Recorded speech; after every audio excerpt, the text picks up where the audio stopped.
በአሜሪካ የሚመራውና በእስራኤል የሚዘወረው የአየር ጥቃት በኢራን እሳት ማዝነብ ከጀመረ አንድ ወር ቢሻገርም የባህረ ሰላጤው ሀገራት ግን ገና ነው ክንዱ አልዛለም በሚል የዶናልድ ትራምፕን በር በምስጢር ያንኳኩ መሆኑ ተሰምቷል። መጀመሪያ ጦርነቱ ሲፈነዳ አልተማከርንበትም፣ ቀጠናውን ያተራምሳል በሚል ቅሬታቸውን ሲያሰሙ የነበሩት እንደ ሳውዲ አረቢያና የተባበሩት አረብ ኤምሬቶች ያሉ የኢራን ባላንጣዎች አሁን ግን ሀሳባቸውን ቀይረዋል። የዋይት ሀውሱን አለቃ በሚስጥር የሚማጸኑበት መሻታቸውም አንድ ነው ተብሏል። ትራምፕ ወይ የጀመርከውን ሳትጨርስ የኢራንን ክንድ ሳትሰብርና የአገዛዙን ወገብ ሳታደቅ ጦርነቱን እንዳታቆም የሚል ነው። በዚህም ምክንያት አሁን በዋሽንግተን ሰማይ ስር በነጩ ቤተ መንግስት ቅጥር ግቢ ውስጥ የሚዶለተው ምስጢር የዓለምን የነዳጅ መስመርና የቀጠናውን የኃይል ሚዛን ሊገለብጥ እንደሚችል የሚታመን ነው። ይህ የባህረ ሰላጤው ሀገራት አቋም ለብዙዎች አስገራሚ ቢሆንም በውስጡ ግን ለዘመናት የቆየ የጥላቻ ታሪክ ያዘለ ነው። ሳውዲ አረቢያ፣ የተባበሩት አረብ ኤምሬቶች፣ ኩዌትና ባህረን ይህ የኢራን የቀጠናውን የበላይነት ለአንዴና ለመጨረሻ ጊዜ ለመደምሰስ የሚያስችል ወርቃማ እድል ነው በሚል ጽኑ አቋም ዋሽንግተንን ግፊበት ቢሏትም ፕሬዝዳንት ዶናልድ ትራምፕ ግን በሁለት ያልተጨበጡ አቋሞች መካከል እየዋዠቁ ነው። በአንድ ወገን የኢራን አመራር ክፉኛ ተመቷልና ለድርድር ዝግጁ ነው በሚል የድል ብስራት ለማብሰር ሲሞክሩ፣ በሌላ በኩል ደግሞ ስምምነት ካልተደረገ ጦርነቱን ወደ ከፍተኛ ደረጃ እንደሚያሳድጉት ይዝታሉ። የዋይት ሀውሱ ቃል አቀባይ ካሮሊን ሌቪት ከትላንት በስቲያ ሰኞ በሰጡት መግለጫ ድርድሩ ጥሩ ተስፋ ቢኖረውም ትራምፕ ግን የኢራንን የኃይል ተቋማት ለመምታት ቅንጣት ታክል እንደማይፈሩ አስታውቀዋል። ትላንት ማለዳ በማዕከላዊ ኢራን በምትገኘው እስፋሃን ከተማ በአሜሪካ እንደተሰነዘረ የተገመተ የአየር ጥቃት ተፈጽሟል። ጥቃቱ የጆሮን ታምቡር በሚበጥስ ፍንዳታ በግዙፍ የእሳት ነበልባልና ጭስ ሰማዩን የሞላው ሲሆን ቴህራንን በምላሹ ነዳጅ በጫነች የኩዌት መርከብ ላይ ጥቃት ሰንዝራለች። የሀገሪቱን ሰንደቅ ዓላማ የምታውለበልበው አልሳልሚ የተሰኘችው ይህች ግዙፍ መርከብ በግምት 2 ሚሊዮን በርሜል ድፍድፍ ነዳጅ እንደጫነች በድሮን ተመታ በእሳት ተያይዛለች። የዱባይ ባለስልጣናት እሳቱን መቆጣጠር ቢችሉም በመርከቧ አካል ላይ ከፍተኛ ጉዳት ደርሷል። ፕሬዝዳንት ዶናልድ ትራምፕ የሰላም ድርድሩ ውጤት ያመጣ ነው ቢሉም በኢስፋሃን ከተማ ላይ የተፈጸመውንና ሰማዩን በጭስ ያቀለመውን ጥቃት ተንቀሳቃሽ ምስል በማህበራዊ ገጻቸው አጋርተዋል። ኢስፋሃን ቀደም ሲል ሰኔ ወር ላይ በአሜሪካ ከተመቱት 3 ቦታዎች አንዱ ሲሆን የኢራን ከፍተኛ የዩራኒየም ክምችት እዚያ ሳይቀበር እንዳልቀረ ይገመታል። እስካሁን በደረሰው ጥቃት ከ3000 በላይ ኢራናውያን ህይወታቸውን ያጡ ሲሆን የዓለም ምጣኔ ሀብትም በነዳጅ ዋጋ መናር ምክንያት ክፉኛ የተናወጠ ነው። ፕሬዝዳንት ዶናልድ ትራምፕ ለጋዜጠኞች በሰጡት መግለጫ ኳታርና ሳውዲ እየተዋጉ ነው፣ ኤምሬቶችም እንዲሁም ሁሉም ከጎናችን ናቸው በማለት አጋሮቻቸው በቁርጠኝነት ከጎናቸው መቆማቸውን ለማሳየት ሞክረዋል።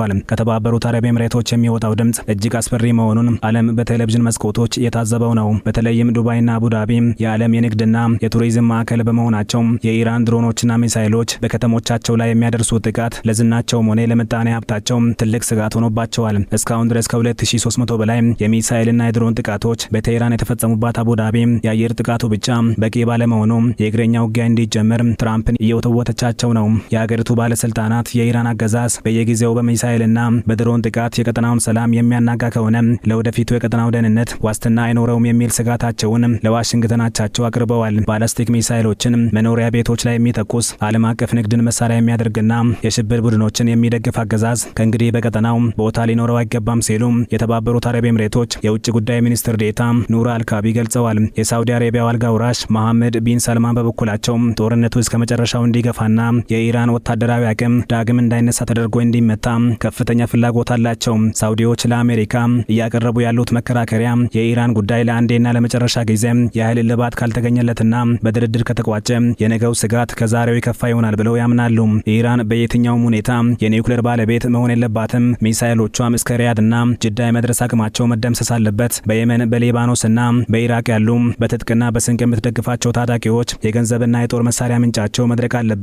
የዓለም ነዳጅ 20 በመቶ የሚጓዝበት የሆርሙዝ ሰርጥ በኢራን ቁጥጥር ስር መውደቅ የለበትም የሚለው ሳውዲ አረቢያ ለዘላቂ ሰላም መሟላት አለባቸው የምትላቸው ዋና ዋና ነጥቦች ናቸው። ይህ ሁሉ ሲሆን ዝም ብላ ያልተቀመጠችው የኢራን የውጭ ጉዳይ ሚኒስትር አባስ አራክቺ በሰጡት መግለጫ ጥቃታችን ያነጣጠረው የአሜሪካ ጦር ላይ ብቻ ነው፣ ሳውዲን እንደ ወንድም ሀገር እናያታለን ቢሉም በተግባር ግን በሳውዲና በኤምሬቶች የነዳጅ ተቋማት ላይ ጥቃት መፈጸሙ አልቀረም። ትራምፕ የኢራን የኤሌክትሪክ ኃይል ማመንጫዎችን እመታለው የሚሉትን ዛቻ ተግባራዊ ካደረጉ የባህረ ሰላጤው ሀገራት የመጠጥ ውሃ የሚያገኙባቸውን የጨው ውሃ ማጣሪያ ጣቢያዎች እንደሚመቱ የሀገሪቱ ባለስልጣናት የገለጹ ነው። ይህ ደግሞ ለአረብ ሀገራት የህልውና ስጋት የደቀነ ጉዳይ ሆኗል። ምንም እንኳን ሳውዲና ኤምሬቶች ጦርነቱን ቢደግፉም በረዘመ ቁጥር ግን የምጣኔ ሀብት መሰረተ ልማቶቻቸው ለጥቃት የመጋለጥ እድል እየጨመረ እንደሚሄድ በሚገባ ያውቃሉ።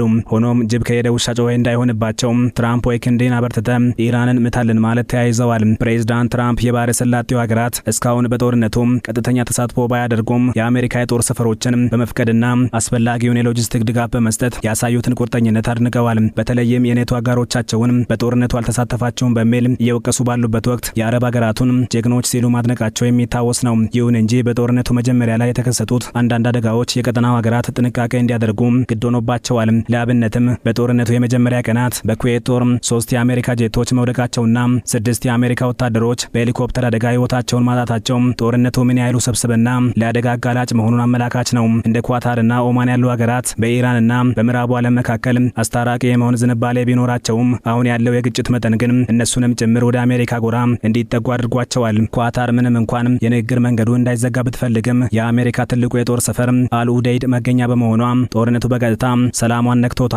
ትራምፕ ግን እነዚህን ሀገራት ጭምር አሁን ከኛ ጋር ናቸው በማለት የባህረ ሰላጤው ህብረት ጠንካራ መሆኑን ለዓለም እየመሰከሩ ነው። የዚህ ጦርነት ትልቁ አሳሳቢ ጉዳይ የሆርሙዝ የባህር ወሽመጥ ነው። ኢራን ይህንን መስመር እስከ መጨረሻው የምትዘጋው ከሆነ የዓለምን የነዳጅ ፍሰት ጨለማ ውስጥ ይከተዋል። ትራምፕ በሚቀጥሉት 5 ቀናት ውስጥ መተላለፊያው ካልተከፈተ የኢራንን የኤሌክትሪክ ተቋማት እንደሚደበድቡ ዝተዋል። የባህረ ሰላጤው ሀገራት ግን ነዳጃቸውን ወደ ዓለም ገበያ ለማውጣትና ምጣኔ ሀብታቸውን ቀጥ አድርጎ ለማቆም ሆርሙዝ ክፍት መሆኑ ግድ ቢሆንም ኢራንን ለማዳከም ሲሉ ይህንን ጊዜያዊ ኪሳራ ለመቀበል የተዘጋጁ ይመስላሉ። አሁን ላይ ዓለም በከፍተኛ ስጋት የምትጠብቀው የትራምፕን ቀጣይ እርምጃ ነው። የባህረ ሰላጤው ሀገራት ግፊት ትራምፕን ወደ ከፋ ጦርነት ይከታቸዋል ወይስ ለዲፕሎማሲው መፍትሄ መንገድ ይከፍታል የሚለው ጥያቄ እስካሁን ምላሽ አላገኘም። ሆኖም ሀገራቱ አሁን ላይ የያዙት አንድ ግልጽ አቋም ኢራን ካልተደመሰሰች እኛ ሰላም አናገኝም የሚል ነው። የጦርነት ደመና በቴህራን ላይ ብቻ ሳይሆን በጠቅላላው የመካከለኛው ምስራቅ ምድር ላይ አርፈዋል። በሚሳኤልና በድሮን የሚታረሰው ሰማይ፣ በደም የሚጨቀየው ምድር አንድ ማብቂያ ይፈልጋል። የነዳጅ ዋጋ መናርና የዓለም ምጣኔ ሀብት መዋዠቅ ደግሞ ጦርነቱ ከቀጠናው አልፎ በየቤታችን ያለውን ኑሮ መፈታተኑን ቀጥሏል። ትራምፕ በፖለቲካዊ ህይወት ታሪካቸው ትልቁን የውጭ ጉዳይ ዲፕሎማሲ ፈተና እየተጋፈጡ ሲሆን የባህረ ሰላጤው ወዳጆቻቸው ደግሞ እስከ መጨረሻው አብረዋቸው እንደሚዘልቁ ቃል እየገቡ ነው። የአሜሪካ የውጭ ጉዳይ ሚኒስትር ማርኮ ሩቢዮ ኢራን የዓለም ፍጻሜን የሚመኙ አክራሪዎች የተሰበሰቡባት ነችና የኒውክሌር ባለቤት መሆን የለባትም ብለዋል። የአስተሳሰብ በዋሽንግተንና በሪያድ መካከል የጋራ መግባባት ቢያዝበትም በጦርነቱ ማግስት ምን ሊከሰት እንደሚችል ግን የትኛውም አካል ከግምት በሚሻገር እርግጠኝነት መናገር አይችልም።